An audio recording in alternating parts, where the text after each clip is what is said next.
হচ্ছেটা কি পশ্চিমবঙ্গে? মেদিনীপুরে বেসরকারি ইংরেজি মাধ্যমের স্কুলে একটা 6 বছরের শিশুকে যৌন হেনস্থা করা হয়েছে। বাচ্চাটি নাকি বাথরুমে গিয়েছিল, তখন এই কাণ্ডটা ঘটিয়েছে।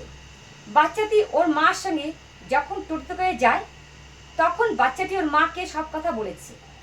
বলাতে ওর মা সঙ্গে সঙ্গে স্টেপ নিয়েছে এবং স্কুলে গিয়েছে, স্কুলের কর্তৃপক্ষকে বলেছে, তারাও সঙ্গে সঙ্গে স্টেপ নিয়েছে, পুলিশকে বলেছে এবং যে করেছে এই যৌন হেনস্থা তাকে গ্রেপ্তার করেছে, গ্রেপ্তার করে ধরে নিয়ে গেছে। সে নাকি এরকম আরও অনেক করেছে, কিন্তু কোনো সময় ধরতে পারেনি।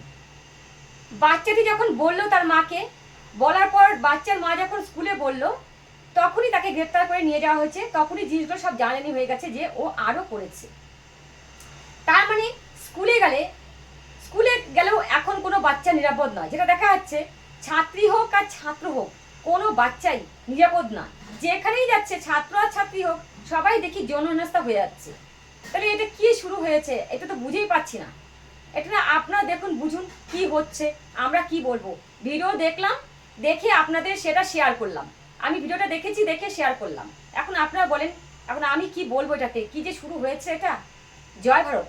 যদি ভিডিওটি ভালো লাগে লাইক করুন, সাবস্ক্রাইব করুন, শেয়ার করুন।